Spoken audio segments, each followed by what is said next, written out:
افتح هوبا. ايه ده؟ اقفل تاني. ايه دي؟ غير اللي في الصورة غير اللي في الصورة ايه ده؟ هي دي؟ إيه دي النص صغيرة ده؟ قوي إيه النص وشكلها غريب طب نفتحها ونشوف ندوق الطعم. لا لا بجد ايه ده؟ استني كده بصوا. ايه ده بقى؟ دي تقريبا ربع اللي في الصورة يعني حرفيا. طب ما جايز طعمها حلو. ايه ده؟ طب انا ماشي طعمها حلو بس ايه دي قد كده ايوه. في الصورة ما شاء الله طب ماشي هندوق لا نشوف. ولا اللي بيطلعها للبلوجرز، كويس ان انت ما قلتلهمش. ما قلتلهمش ان لا لا لا. طب هاتي كده يا كوكا معلقة عشان ندوق. نجيب من اللي في النص عشان في النص فيه جبنة. هو فين الجبنة اصلا؟ في اهو والله في حتة اهي بقى دي على طرف المعلقة. استنى ندوق اللي على طول بتقولك على اي حاجه حلوه. انا حاسس ان اسنانكم بتتكسر. ايه ده؟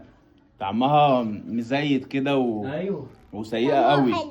زيتها قوي صح. مزيتة قوي صح؟ قوي. وطعم الجبنة لا غريب.